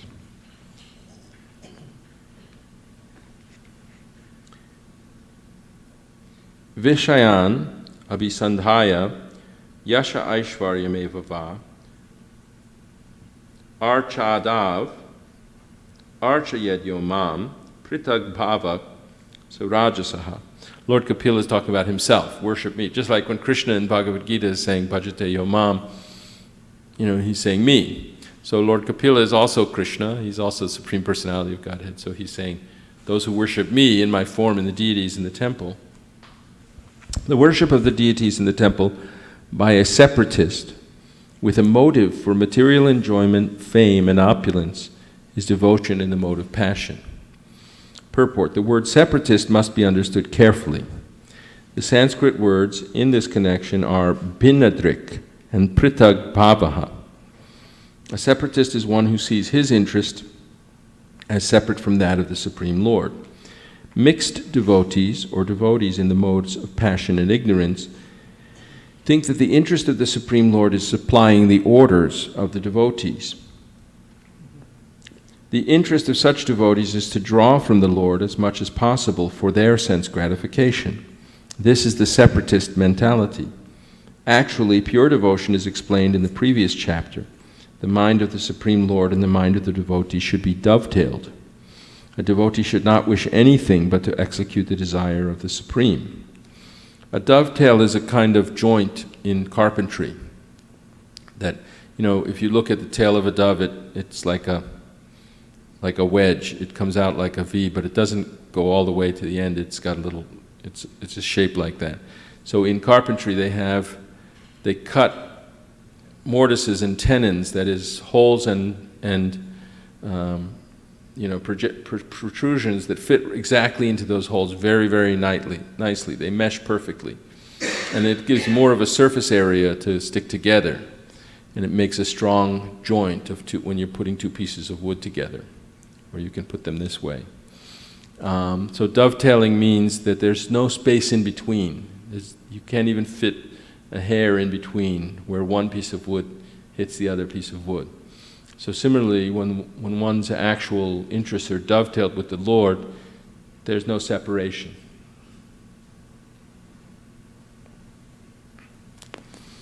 A devotee should not wish anything but to execute the desire of the Supreme. That is oneness. Sometimes people think of being one with God, meaning that, God loses his individuality. But that's not the kind of oneness that devotees are willing to accept. But oneness means that there's no separate interest at all. God is always present for them. Krishna is always present because all they can think about is pleasing Krishna. When the devotee has an interest or will different from the interest of the Supreme Lord, his mentality is that of a separatist. When the so-called devotee desires material enjoyment without reference to the interest of the Supreme Lord, or he wants to become famous or opulent by utilizing the mercy or grace of the Supreme Lord, he is in the mode of passion. Mayavadis, however, interpret the word separatist in a different way. They say that while worshiping the Lord, one should think himself one with the Supreme Lord. That is another adulterated form of devotion within the modes of material nature. The conception that the living entity is one with the Supreme is in the mode of ignorance. Oneness is actually based on oneness of interest. A pure devotee has no interest but to act on behalf of the Supreme Lord. When one has even a tinge of personal interest, his devotion is mixed with the three modes of material nature. Interesting, isn't it? Text 10. Karma nirharam udishya parasmin va tad arpanam yajed yashtavyam iti va pritagbhava sasatvikaha. Translation: when a devotee worships the Supreme Personality of Godhead and offers the results of his activities in order to free himself from the inebrieties of fruitive activities, his devotion is in the mode of goodness. Purport: the Brahmanas, Kshatriyas, Vaishyas, and Shudras, along with the Brahmacharis, Grihasthas, Vanaprasthas, and Sannyasis, are members of the 8 divisions of Varnas and Ashramas, and they have their respective duties to perform for the satisfaction of the Supreme Personality of Godhead. When such activities are performed and the results are offered to the Supreme Lord, they are called karmarpanam, duties performed for the satisfaction of the Lord. If there is any inebriety or fault, it is atoned for by this offering process. But if this offering process is in the mode of goodness rather than in pure devotion, then the interest is different. The 4 ashramas and the 4 varnas act for some benefit in accordance with their personal interests. Therefore, such activities are in the mode of goodness. They cannot be counted in the category of pure devotion. Pure devotional service, as described by Rupa Goswami, is free from all material desires. Anyabhilashita shunyam. There can be no excuse for personal or material interest. Devotional activity should be transcendental to fruitive activities and empiric philosophical speculation. Pure devotional service is transcendental to all material qualities. Devotional service in the mode of ignorance, passion, and goodness can be divided into 81 categories. Right? 3 times 3 is 9. 9 times 9 is 81. There are different devotional activities such as hearing, chanting, remembering, worshiping, offering prayer, rendering service, and surrendering everything, and each of them can be divided into 3 qualitative categories. So there's hearing in the mode of passion, in the mode of goodness, and there's passionate goodness, ignorant goodness, passionate passion. That's why there's 81 of them. They have these passion, ignorance, passion, goodness. You can see these 81 combinations for each of the 9 items of devotional service. There is hearing in the mode of passion, in the mode of goodness, and in the mode of ignorance. Similarly, there is chanting in the mode of ignorance, passion, and goodness, etc. 3 multiplied by 9 equals 27, and when again multiplied by 3, it becomes 81. One has to transcend all such mixed materialistic devotional service in order to reach the standard of pure devotional service, as explained in the next verses.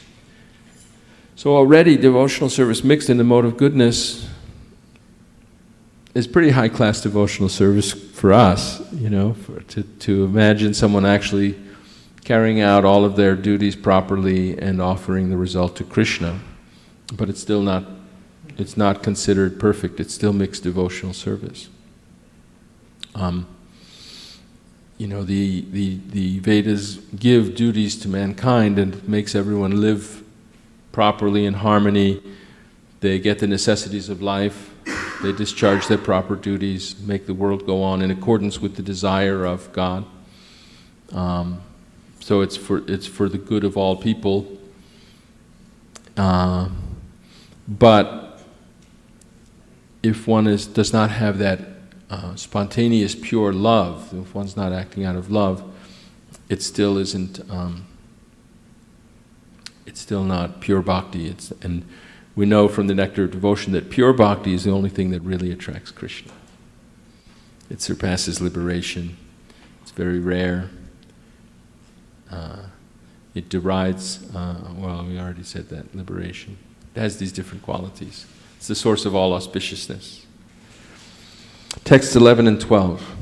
Mad guna shruti matrena mai sarva guhashaye manogatir avichinna yata gangam baso budho lakshanam bhakti yogasya nirgunasya yudahritam ahaituk yavya vahita ya bhakti purushottame. The manifestation of unadulterated devotional service is exhibited when one's mind is at once attracted to hearing the transcendental name and qualities of the Supreme Personality of Godhead, who is residing in everyone's heart. Just as the water of the Ganges flows naturally down toward the ocean, such devotional ecstasy, uninterrupted by any material condition, flows towards the Supreme Lord. Purport: the basic principle of this unadulterated, pure devotional service is love of Godhead. Madguna Shruti Matrena means, just after hearing about the transcendental qualities of the Supreme Personality of Godhead. These qualities are called Nirguna. The Supreme Lord is uncontaminated by the modes of material nature. Therefore, he is attractive to the pure devotee. There is no need to practice meditation to attain such attraction. The pure devotee is already in the transcendental stage, and the affinity between him and the Supreme Personality of Godhead is natural and is compared to the Ganges water flowing towards the sea. So if we're chanting japa but we're thinking we would rather be doing something else, then we're not pure. But if we're pure, we can't stop chanting or doing some devotional service. We can't, no one can stop us.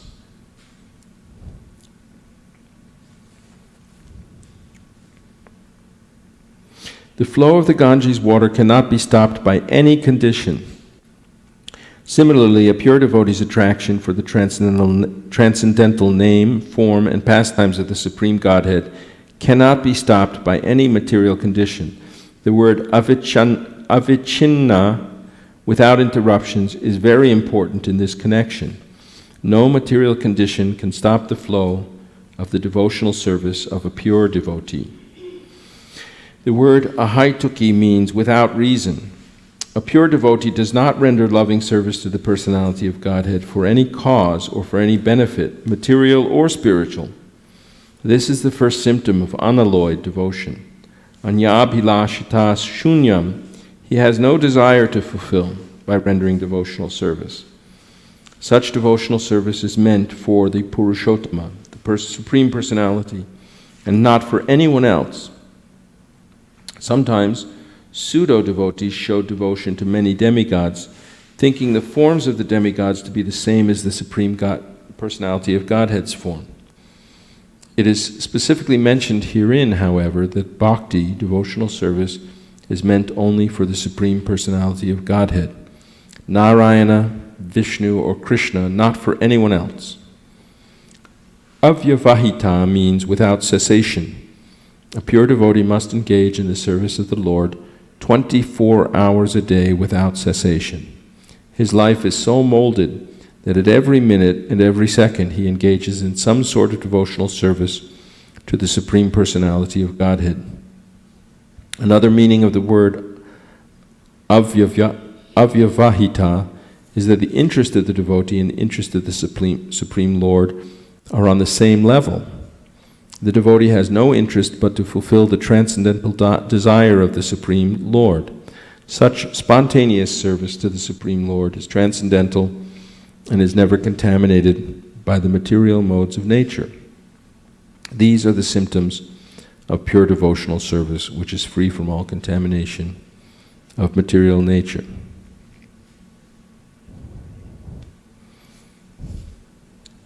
What's the time? 10 after. I could read some more as he describes the qualities of pure devotional service. Does anyone have any comments so far on what we've heard? Mukharvind.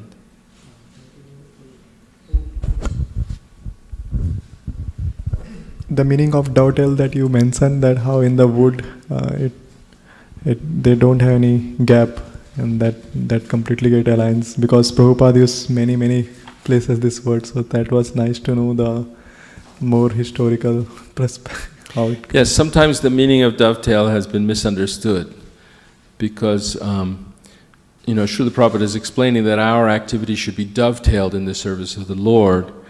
And I think that sometimes people have, in ISKCON, at least in old ISKCON, we used to have our own jargon, our own language. We would have different words like bloop and merge and different words. And dovetail became meaning, if you do what Srila Prabhupada told you to do, you're doing devotional service. But if you have some other desire, but you're doing it for Krishna, then you're dovetailing it. That was, I think, a wrong meaning that we came up with in ISKCON. I don't know if any of you have heard that wrong meaning, but the idea is, okay, you have some desire to fulfill, you're doing something else, you're mixed, but as long as you're connecting it somehow to Krishna consciousness, then you're dovetailing it. But the real meaning of dovetailing it is to connect it 100% to Krishna consciousness, so that you don't have any separate desire.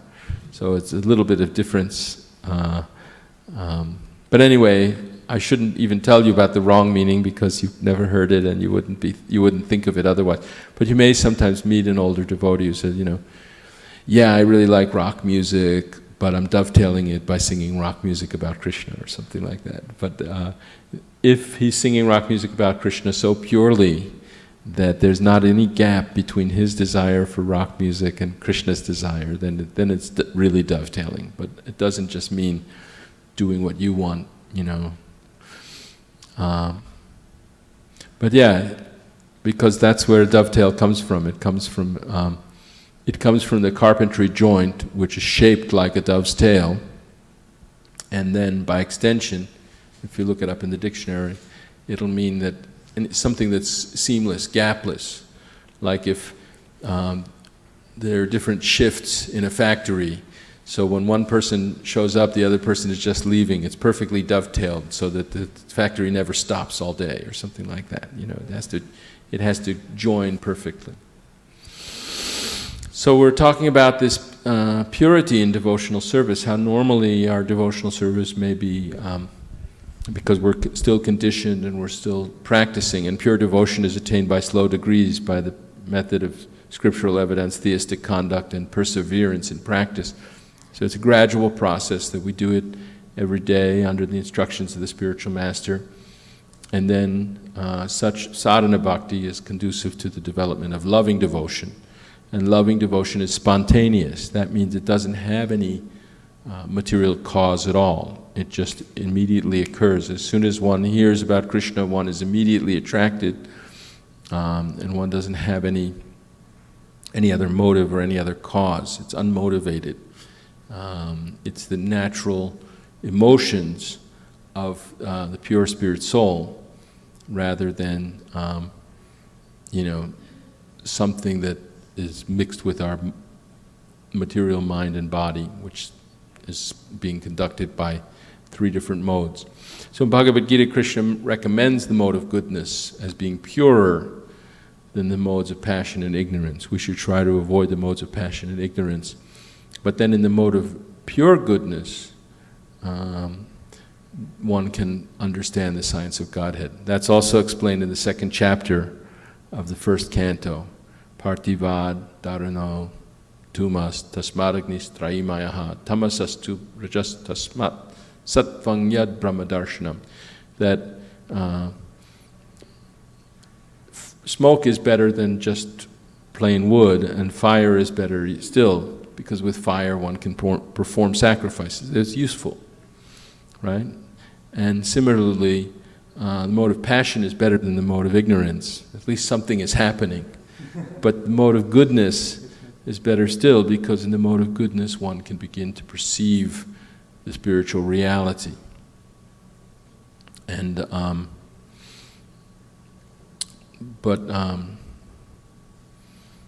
but still the goal, and so the verses then are saying that we should not worship the different forms of the demigods that are worshipped by people who are afflicted with passion and ignorance. The mode of, that the form of Vishnu is the pure form of the mode of goodness. And Satvang Rajastama iti Prakriteya Gunastaya. Or actually, that was an earlier verse, but Rajastamak Prakritayaha Samashila Bhajanti Vai Pitri Bhuta Prajeshadin Shri Aishvarya Prajepsavaha Vasudeva Paraveda Vasudeva Paramakaha Vasudeva Parayoga Vasudeva Parakriyaha Vasudeva Parangyanam Vasudeva Parangtapaha Vasudeva Parodharmo Vasudeva Paragatihi. That those afflicted by the modes of passion and ignorance, they worship the ancestors, the demigods, seeking beauty and opulence, and so on, good progeny. But Vasudeva is really the goal of life. Vasudeva is the best knowledge, he's the best yoga, he's the best austerity, he's the best justice, he's the best sacrifice, he's the highest goal of everything, and he's pure goodness. So this is, you had a thought? Or? The same lecture, in the same, in this verse, this Shruti Matrena is like very, very powerful. That shows like how just, Prabhupada says that how he get attracted just once by hearing.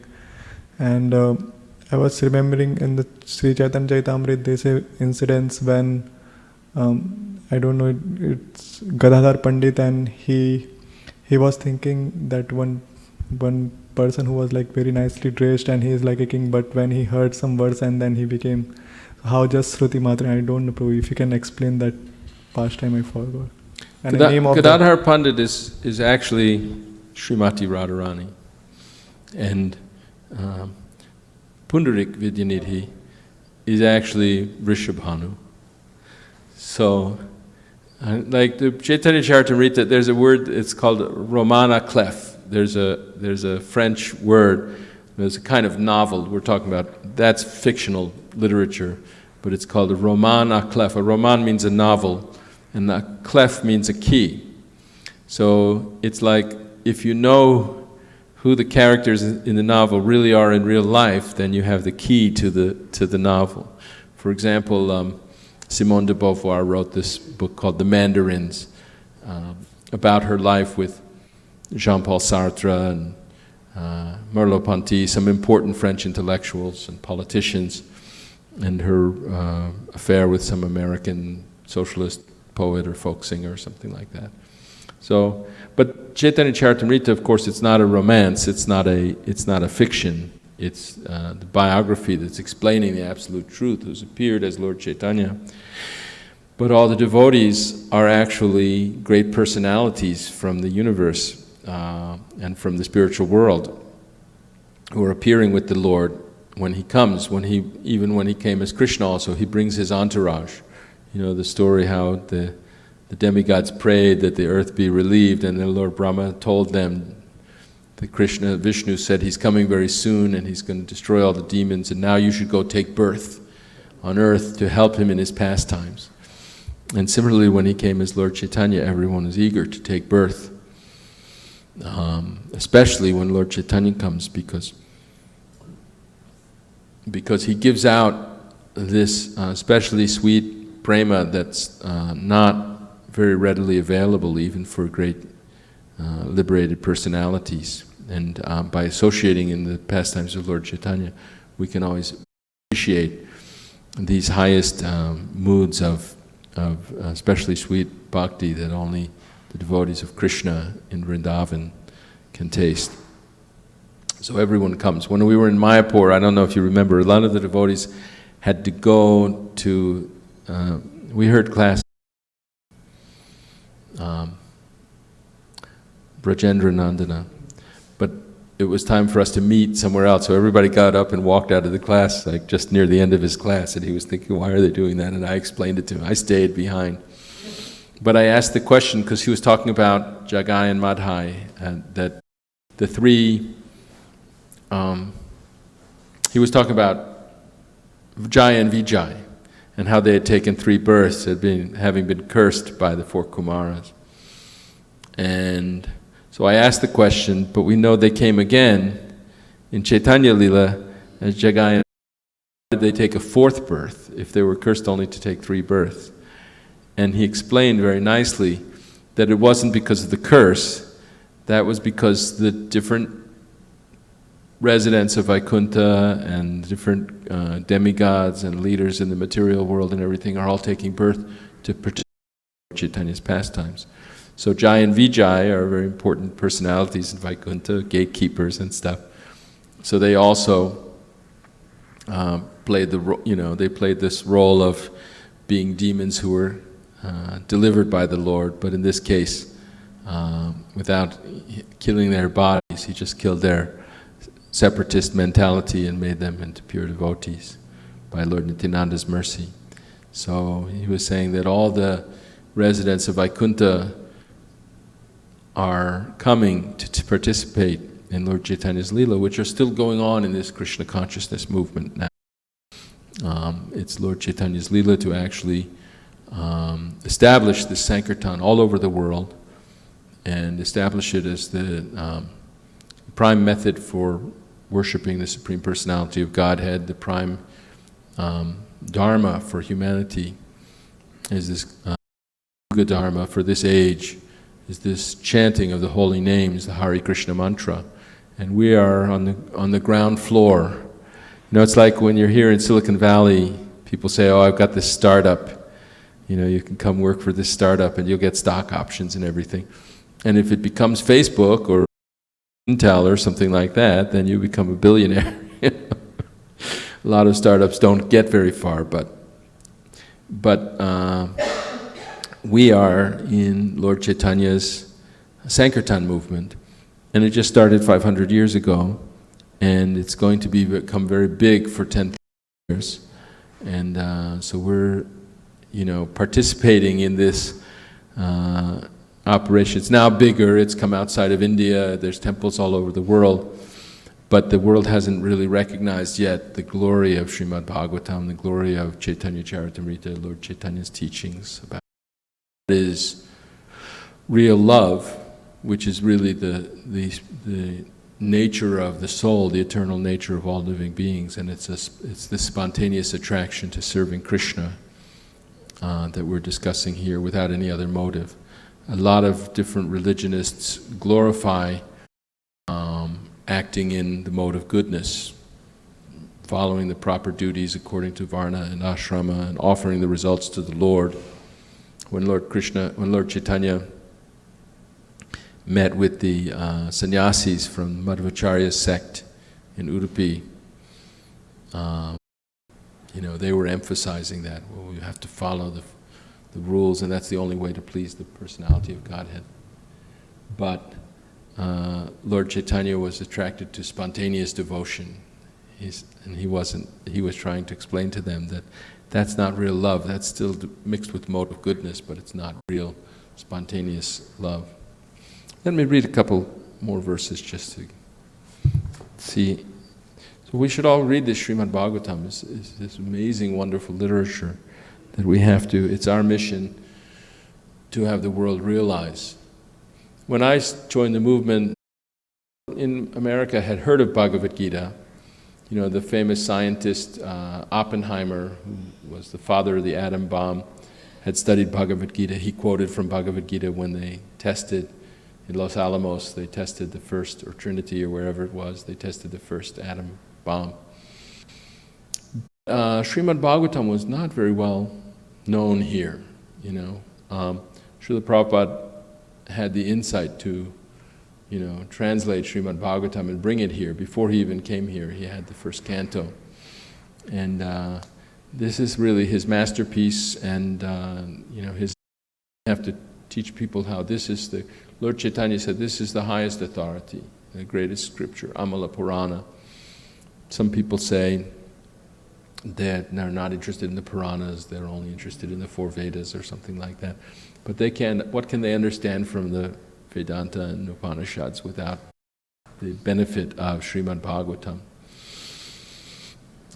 We know the story of how Narada Muni told Vyas, you haven't yet described the glories of devotional service, and that's why you're not feeling complete.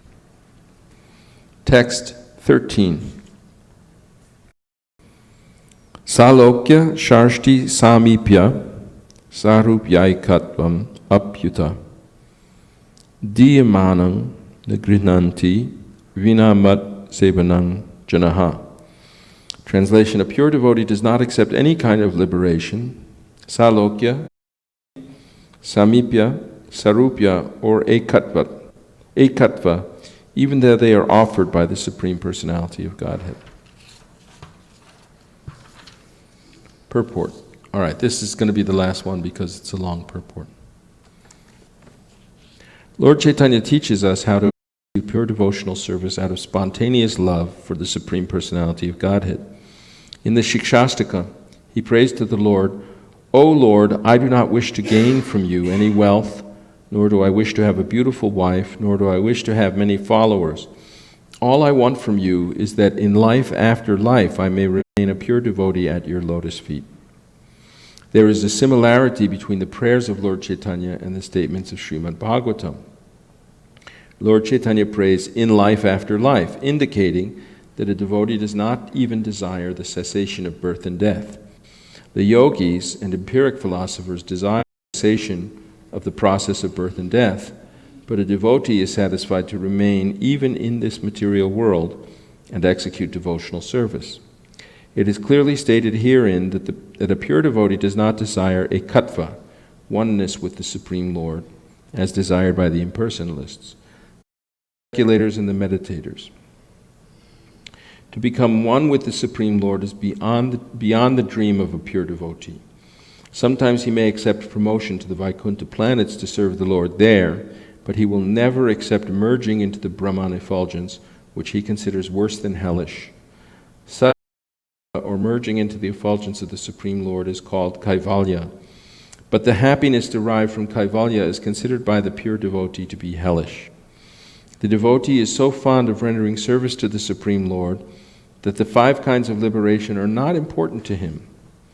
If one is engaged in pure transcendental service to the Lord, it is understood that he has already achieved the 5 kinds of liberation.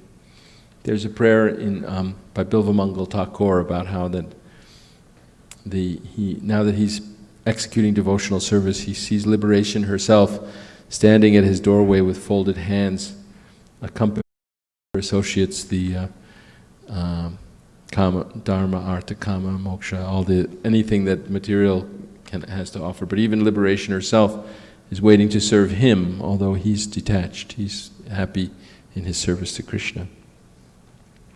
When a devotee is promoted to the spiritual world Vaikuntha, he receives 4 kinds of facilities. One of these is Salokya, being on the same planet as the Supreme Personality.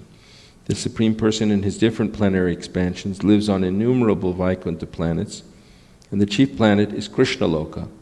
Just as within the material universe the chief planet is the sun, in the spiritual world the chief planet is Krishna Loka. From Krishna Loka the bodily effulgence of Lord Krishna is distributed, not only to the spiritual world, but to the material world as well. It is covered by matter, however, in the material world. In the spiritual world, there are innumerable Vaikuntha planets, and on each one of them, the Lord is the predominating deity. A devotee can be promoted to one such Vaikuntha planet to live with the Supreme Personality of Godhead. In Sharsti liberation, the opulence of the devotee is equal to the opulence of the Supreme Lord. Wow, that's very opulent. Samipya means to be a personal associate of the Supreme Lord. In Sarupya liberation, the bodily features of the devotee are exactly like those of the Supreme Person, but for 2 or 3 symptoms found exclusively on the transcendental body of the Lord. Srivatsa, for on the chest of the Lord, particularly distinguishes him from his devotees. A pure devotee does not accept these 5 kinds of spiritual existence, even if they are offered, and he certainly does not hanker after material benefits, which are all insignificant in comparison with spiritual benefits. When Prahlad Maharaj was offered some material benefit, he stated, "My Lord, I have seen that my father achieved all kinds of material benefits, and even the demigods were afraid of his opulence. But still, in a second, you have finished his life and all his material prosperity." For a devotee, there is no question of desiring any material or spiritual prosperity. He simply aspires to serve the Lord. That is his highest happiness. So that's a description of pure devotional service as compared to the mixed devotional service of the beginners in different grades depending on the mixtures of the modes of nature they've associated with. Anything else? Hare Krishna.